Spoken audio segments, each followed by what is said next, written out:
Life's best kept secret? Simple. Show up.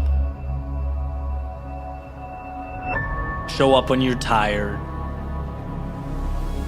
You're down. Show up after defeat.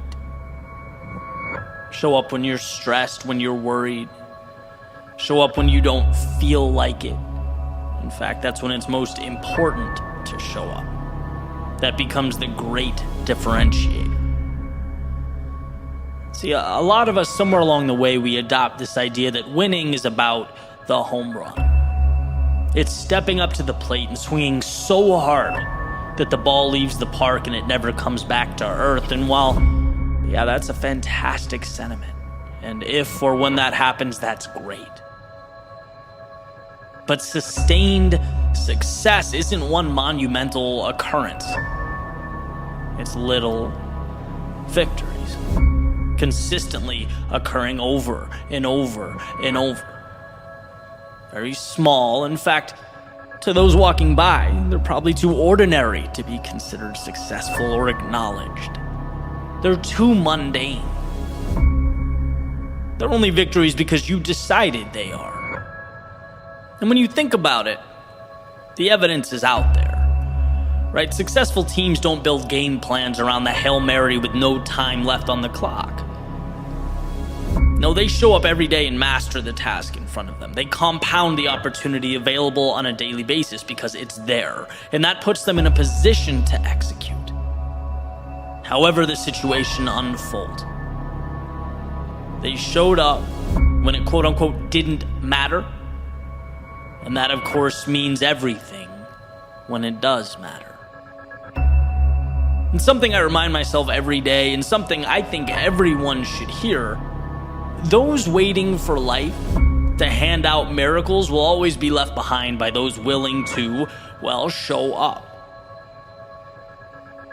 When it's not fun, not sexy or exciting, days when you're tired, when you're weak, when you feel like the weight of the world is on your shoulders because, well, we all know that happens. We all know how easy it is for that to be the excuse or become the free pass, especially when you know in the back of your head this is practice, right? This is a rep. The world won't end if you sit this one out. But if you wouldn't sit out the real thing, the Super Bowl of your pursuit, then we have to understand the value of the mundane staircase leading to that event. Each seemingly insignificant step is your Super Bowl. It's not that it's close to the same, it has to be the same. It's the old saying, you play the way you practice, but turned way up. Now we're saying there is no difference. And when the lights are turned on and you're standing on that stage, it's not some new experience you have to figure out and navigate. It's the continuation of that staircase, of the old, of the familiar. You showed up then, and you'll show up now. When you were unsure of yourself then, you didn't hide. You trusted yourself, and now that same trust stands by your side. When you were tired, weak, when you had 9 million things on your mind, you didn't bail. You blocked out the world and you found clarity, and now that same clarity simplifies what lays before you. When you felt discouraged or the finish line felt too far away, you reacquired your meaning by simply executing, by being there. And now every part of you will execute here, just the same. So while it's their Super Bowl, their championship, their one shot, this is your everyday. It's your DNA. It's watching that ball roll down the hill that you created, pushed by momentum you brought to life. You'll do what you came here to do because you made that decision. Every step along the way, every single day leading up to now.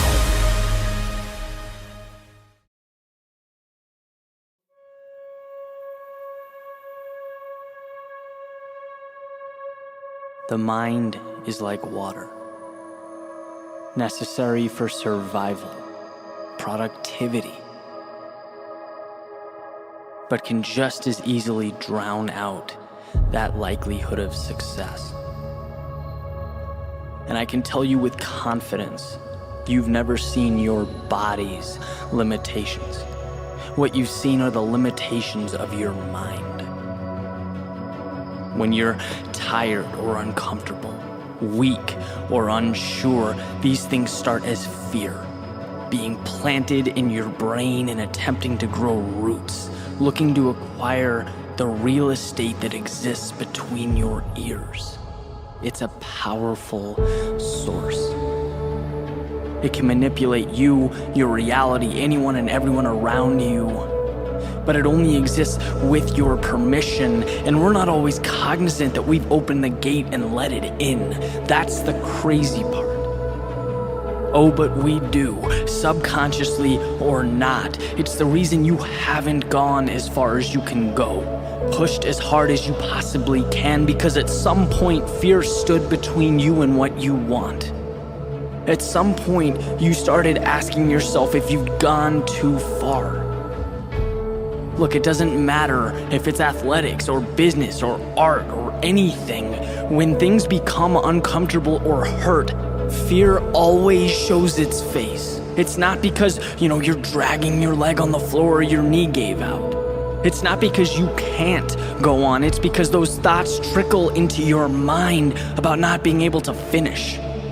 What if I can't handle this? I don't usually go this far. Am I pushing harder than I normally do? Is this right? Is it dangerous? Is it over the top? These thoughts are the seed of destruction, a virus. But here's the remedy. Right? There's a saying in naval special operations that when your mind is telling you you're done, when you feel maxed out, you are only at 40% capacity. You haven't scratched the surface. And value isn't obtained until, in one way or another, you're able to realize this and push the panic, the anxiety back underground. You're not stopping because you can't go on. You're stopping because of the what ifs and the worst case scenarios. You're stopping because you're preconditioned to stay within boundaries. Because that seed has grown into concerns about the world conspiring against you, but the body does not control the mind dictates what the body does. See, the thing about life is that we all have narratives. We all have stories that we believe, and here's why that's important. Everything that happens to you or around you will be molded into your narrative. If you see something as crazy or far-fetched or impossible, life will be nothing more than evidence of that belief. Pain will be a wall 10 feet high. The old saying is, seek and you shall find. What you look for is what you get. Expect greatness and the body will listen. Your world will conform. That's why believing is being. The body, it executes. Loyal to every belief. You'll always be what you decide to be.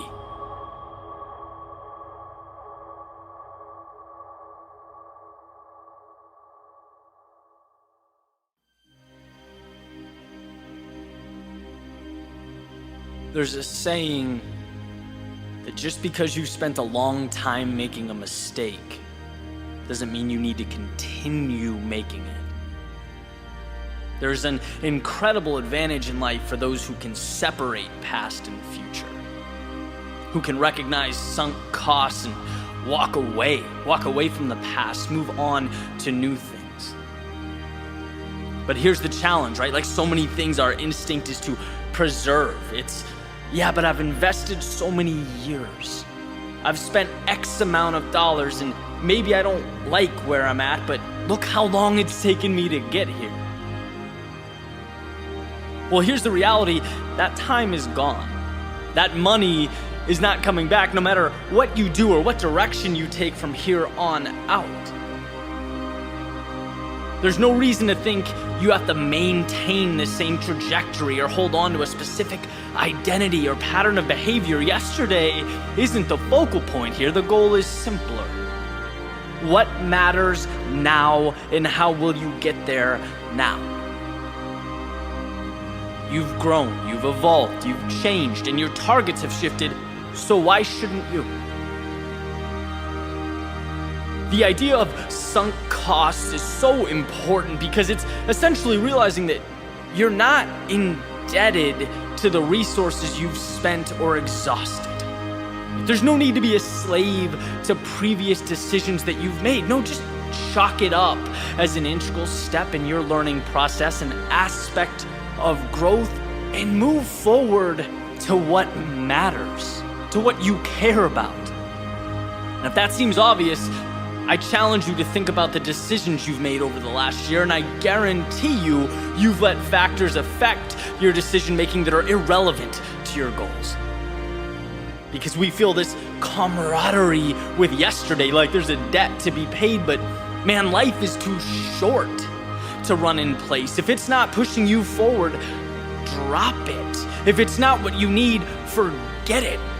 In other words, don't be one of those people that wakes up and makes the same mistake every single day because you've spent a long time making it. See, reality only exists in your head, and that's why it's beautiful.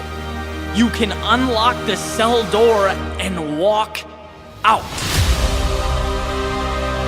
Don't lose sight of the greatest gift you have. The new beginning that lives in every second, where you can take a turn you've never taken before, remove the mask and play a role you've never played. Let that sense of excitement pull you to new things. Let go of what you can't change and pursue what you can. Forget the time spent. Think of now. Where can you invest now?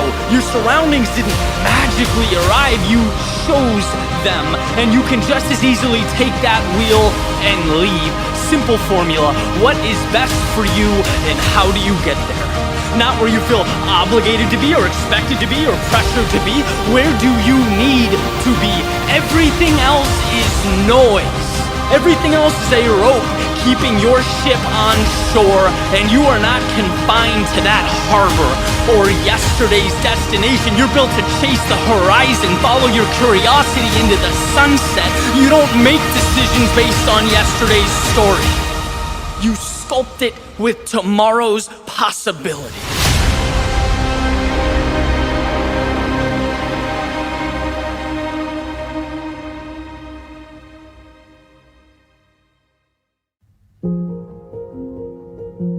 There are no wrong turns in life. What do I mean by this? Well, our problem is often not that a mistake was made, but rather we didn't see the value in that quote-unquote mistake. We stop, we lose faith, we question ourselves, even though we actually got what we needed. It was there, we just couldn't see it in the moment. And so the question is, why look for what you don't have? Why always be searching for the delta when every decision hands you something new, something powerful? Almost like we're walking on this path, and every time we do something, not necessarily the perfect thing or the thing we drew up, but something. As long as we do something, we get to put a brick down, another step to walk on in the path before us. We get to expand in some way. We're wiser, stronger, capable of more. And where sometimes we think we need to wait for that perfect brick, to take that perfect step. But if we can get beyond that and focus our attention on just getting more bricks out in front of us, we allow the answers to materialize. The question is, will you let them? You take this podcast, for example. Just to be where I'm at right now has been a roller coaster ride. Started out 5 days a week. Wake up, write an episode at 5 a.m. for 100 episodes. And then I tried the weekly interview, and then it was a few days a week, and then back to 5 days, and then I realized I didn't even need to create new content. If I take the YouTube stuff and make that the podcast as well, I get 10 times the result with less work. That's like a content creator's dream, and I can focus on making that one thing amazing. And so it's easy to look at the whole process and say, man, those 5 a.m.s were a mistake. They were a waste, right? That decision to interview once a week was a waste. All that fluctuation was a waste. That's not true. You don't realize how much you learn. I don't get where I am today without scrambling at 5 a.m. to create content that is not what it is now, right? Just like a year from now, I won't be where I am without the mistakes I make today. So the goal is not to be perfect. In fact, it can't be. It's to allow yourself to make those mistakes because they have the answers contained within them. And that's my point, is that, I've found the greatest outcomes are derived from not always trying to do the right thing, but rather promising yourself you'll do something. When you expect to look like a fool, you can then relish in all the wisdom that comes with it, right? Those wrong turns, they'll always take you where you need to be if you don't abandon the journey. That's what it's about, sticking with it, not abandoning why you're there. There's a saying that really stuck with me, and it's that you are your own experiment. Meaning life isn't about getting it right. Life is about trying and pushing and adjusting and eliminating the things that aren't quite you until you're able to refine the world around you. And I make that distinction because getting it right implies that if the answer you're looking for or the answer you think you need doesn't fall right into your lap, then it's a loss, or you've done yourself a disservice. And it's like, no, the greatest things we create, the greatest things we become, they're all derived from embracing those wrong turns because they show us something new, a new route, a quicker way, maybe a scenic path. Maybe you pick things up along the way that redefine the context of the whole journey. Maybe you even find in your detour a destination better than the one you were headed towards. Right? So you cut ties with plan A. That's experimentation, that's growth, that's what you cannot be scared to do in life if you want to make an impact. And so I'll end with this: life, it doesn't stop until you do, and that will always be the case. For pursuits big and small, far and wide, the right thing isn't found, but discovered by willingly undertaking many wrong things, by not being so results-oriented that we, ironically enough, ignore what brings the result. Life is a process, and one in which the picture isn't always clear right away. But if you hang in there long enough, if you're willing to adapt and adjust and grow, that picture ultimately will take shape. Remember, there are no wrong turns in life. Only turns not taken.